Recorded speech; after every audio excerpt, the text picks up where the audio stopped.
নমস্কার বন্ধুরা, আজ তৈরি করব দারুণ স্বাদের লোভনীয় গরম গরম চিংড়ি ভাপা, যেটা ধোয়া ওটা ভাতে যদি থাকে আর কিচ্ছু লাগে না। এটা দিয়েই আমরা কবজি ডুবিয়ে খাবারটা শেষ করতে পারি। আর এর স্বাদ এতটাই মজার হয়, চিকেন মাটনের স্বাদকেও কিন্তু হার মানিয়ে দেয়। এতটা মজাদার আর এতটা লোভনীয় এই গরম গরম চিংড়ি ভাপা, খেতে অসম্ভব মজার লাগে। আর তৈরি করাটাও খুবই সহজ, সেটা আমরা সবাই জানি। কিন্তু আমাদের প্রত্যেকের ঘরে এটা তৈরি হয় ঠিকই, কিন্তু এক একজনের রান্নাঘরে এর রান্নার ধরন কিন্তু একটু আলাদা হয়। আমরা এক একজন এক এক রকম করে এটা রান্না করি। তো চলুন আমার ঘরে মানে আমার রান্নাঘরে এই রান্নাটা কিভাবে তৈরি করি আমি, সেটা আপনাদের সঙ্গে সহজ করে শেয়ার করব। আশা করি আপনাদের ভালো লাগবে বন্ধুরা। এটা তৈরি করাটা যেমন সহজ, খেতে অসম্ভব মজার। আর উপকরণও বেশি লাগে না। আমি প্রথমে গ্যাসটাকে অন করে একটা কড়াই বসিয়ে খুবই সামান্য একটুখানি তেল দিয়ে 1 চামচ জিরে দিলাম। জিরেটা যে ভাজা হতে হবে সেরকম কোনো ব্যাপার নেই। তেলে জিরেটা দিয়েই সাথে সাথে যতটা পেঁয়াজ আমি ব্যবহার করব, মিডিয়াম সাইজের 2টো পেঁয়াজ কেটে নিয়েছিলাম সেটা দিলাম। পেঁয়াজটাকে হালকা করে ভেজে নেব কাঁচা গন্ধ যাওয়া পর্যন্ত। সাথে একটা মিডিয়াম সাইজের টমেটো, 1 টুকরো আদা, কয়েক কোয়া রসুন আমি একটুখানি লবণ দিয়ে হালকা করে ভেজে নেব। সেক্ষেত্রে কী হবে, এই যে পেঁয়াজ, রসুন, আদা, টমেটোর কাঁচা গন্ধটা চলে যাবে, খেতে ভালো লাগবে। আর তেলেরও কিন্তু বেশি ব্যবহার করতে হয় না এক্ষেত্রে। তো দেখুন হালকা করে ভেজে নিয়েছি, পেঁয়াজ, রসুন, টমেটোর কাঁচা গন্ধটা চলে গেছে। এখন আমি এটাকে তুলে নিলাম একটা প্লেটের মধ্যে। একটুখানি ঠান্ডা করে নেব, তারপরে একটা মিক্সি জারে দিয়ে এটাকে একদম মিহি করে পেস্ট তৈরি করব। এই পেঁয়াজ, রসুন, টমেটো আমরা কিন্তু কাঁচাও ব্যবহার করি। তো সেক্ষেত্রে স্বাদের কোনো কিন্তু অন্য হেরফের হয় না, কিন্তু সেক্ষেত্রে তেলের ব্যবহারটা একটু বেশি লাগে। তো আপনারা এইভাবে তৈরি করবেন, দেখবেন তেলের ব্যবহার কিন্তু বেশি লাগবে না।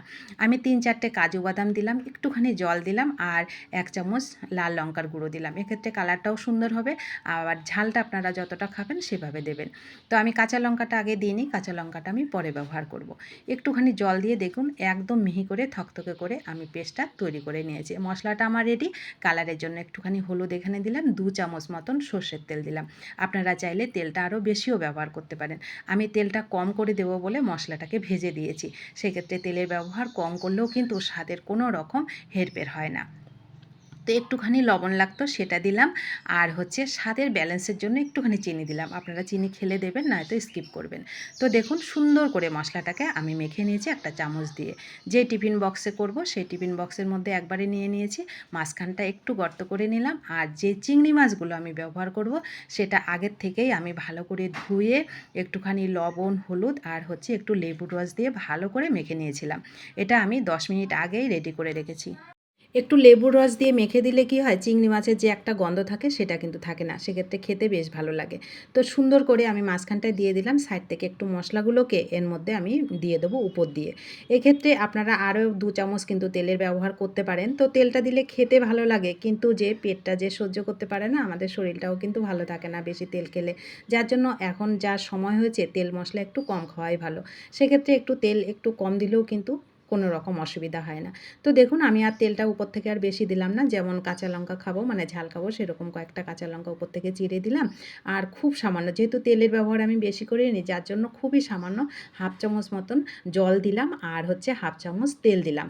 দিয়ে ভালো করে ঢাকনাটাকে আটকে আমি এটাকে 10 মিনিটের জন্য স্টিম করে নিলাম। ব্যাস রেডি হয়ে গেল আমার দারুণ স্বাদের লোভনীয় চিংড়ি ভাপা। দেখুন আমি খুবই মাত্র 2.5 চামচ তেল আমি এখানে ব্যবহার করেছি।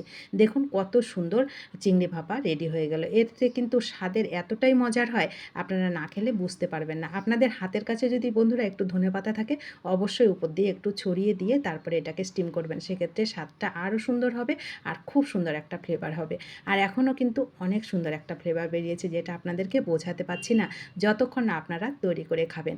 আর এর স্বাদ কতটা মজার হয়, যারা খেয়েছেন তারা তো জানবেন, যারা খাননি তাদেরকে অনুরোধ করব একবার এইভাবে তৈরি করে খেয়ে দেখবেন। আশা করি আপনাদেরও ভীষণ ভালো লাগবে।